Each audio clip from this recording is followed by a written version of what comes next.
नमस्कार। आज हम बात करने वाले हैं मैप्स यानी के मानचित्रों की, जो सिर्फ कागज के टुकड़े नहीं हैं, बल्कि हमारी दुनिया को समझने के जबरदस्त टूल्स हैं। तो चलिए शुरू करते हैं और देखते हैं कि ये जो साधारण सी दिखने वाली लाइनें और रंग है ना, ये हमें क्या-क्या बता सकते हैं। तो सबसे पहला सवाल और सबसे बड़ा सवाल यही है कि भाई पूरी की पूरी दुनिया एक पन्ने पर फिट कैसे हो जाती है। इतने बड़े बड़े पहाड़, गहरे महासागर, सब एक कागज पर। नहीं, ये कोई जादू नहीं है। ये तो मैप बनाने की कला और विज्ञान का कमाल है। और इस सवाल का जवाब छिपा है एक शब्द में, पैमाना यानी कि स्केल। एक मैप असल में हमारी पृथ्वी का ही एक छोटा फ्लैट मॉडल होता है। इसे एक खास स्केल का इस्तेमाल करके बिल्कुल सटीक बनाया जाता है। और यही स्केल है जो हजारों किलोमीटर की दूरी को हमारे हाथ में रखी एक शीट पर समझने लायक बना देता है। तो आज हम क्या क्या देखने वाले हैं? सबसे पहले मैप्स का एक इंट्रोडक्शन लेंगे। फिर देखेंगे कि दुनिया को देखने के कितने अलग अलग तरीके हैं। मेरा मतलब है कितने तरह के मैप्स हैं। उसके बाद मैप्स को पढ़ने की कला सीखेंगे। मैप और स्केच में क्या फर्क है ये भी समझेंगे। और हाँ, आखिर में एक जबरदस्त मेमोरी ट्रिक भी है, जिससे ये सब कुछ आसानी से याद हो जाएगा। तो चलिए शुरू करते हैं अपने पहले सेक्शन से, मैप्स का एक छोटा सा परिचय। चलिए अब आगे बढ़ते हैं। एक बात समझनी होगी कि मैप्स सिर्फ एक ही तरह के नहीं होते। हर मैप एक अलग कहानी बताता है, और ये इस बात पर डिपेंड करता है कि हम दुनिया को किस नज़र से देखना चाहते हैं। तो सबसे पहले हैं फिजिकल मैप्स, यानी भौतिक मानचित्र। ये मैप्स पृथ्वी के नेचुरल फीचर्स दिखाते हैं, जैसे कि ऊंचे ऊंचे पहाड़, बड़े बड़े पठार, हरे भरे मैदान और नदियां। मतलब ये मैप्स हमें धरती का वो रूप दिखाते हैं जैसा वो असल में है। फिर आते हैं पॉलिटिकल मैप्स, यानी कि राजनीतिक मानचित्र। ये हमें वो बाउंड्रीज दिखाते हैं जो इंसानों ने बनाई हैं, जैसे देश, राज्य और शहर की सीमाएं। और हाँ, अगर कोई यूपीएससी या एसएससी जैसे एग्जाम्स की तैयारी कर रहा है, तो इन मैप्स को समझना तो बहुत ही जरूरी हो जाता है। और तीसरे हैं थीमैटिक मैप्स। जैसा नाम से ही लग रहा है, ये किसी एक खास थीम पर फोकस करते हैं। मान लीजिए हमें सिर्फ ये देखना है कि कहाँ कितनी बारिश होती है, या कहाँ कहाँ सड़कें हैं, या फिर कहाँ पर इंडस्ट्रीज ज़्यादा हैं।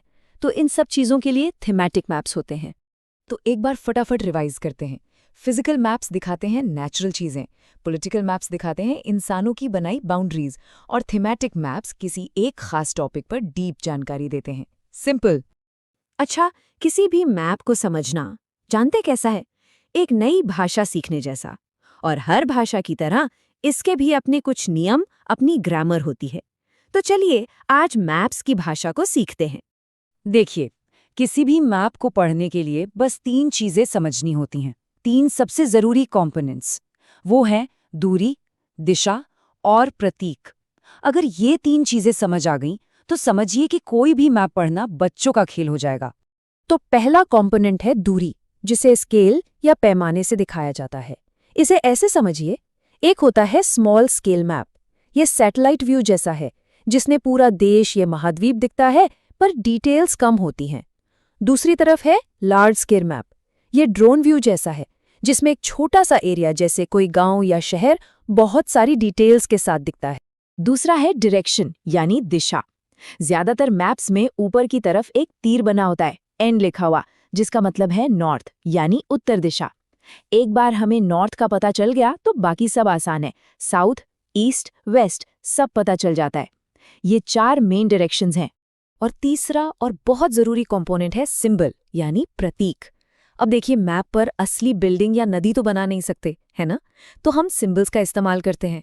और इन सिंबल्स का क्या मतलब है, ये समझने के लिए मैप पर एक लेजेंड दिया होता है। ये एक तरह से मैप की डिक्शनरी है। रंगों का इस्तेमाल तो सबसे कॉमन है, जैसे पानी के लिए नीला रंग, मैदानों के लिए हरा, पठार के लिए पीला और पहाड़ों के लिए भूरा रंग।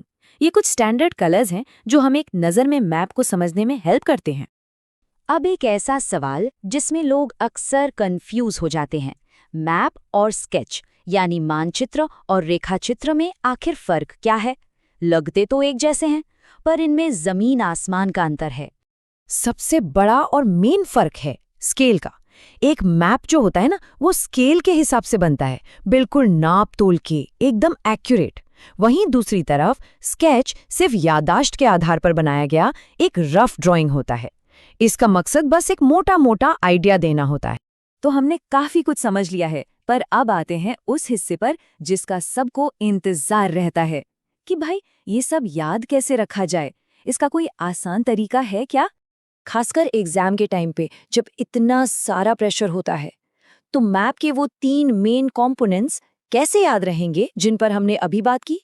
फिक्र की कोई बात नहीं है, मेरे पास इसके लिए एक बहुत ही सिंपल और जबरदस्त ट्रिक है जो सब कुछ याद रखने में मदद करेगी। बस ये 3 अक्षर याद रखिए, PDS। P से पैमाना जो बताता है दूरी, D से दिशा यानी डायरेक्शन, और S से संकेत यानी कि सिंबल। PDS ये मैप के 3 सबसे जरूरी पिलर्स हैं।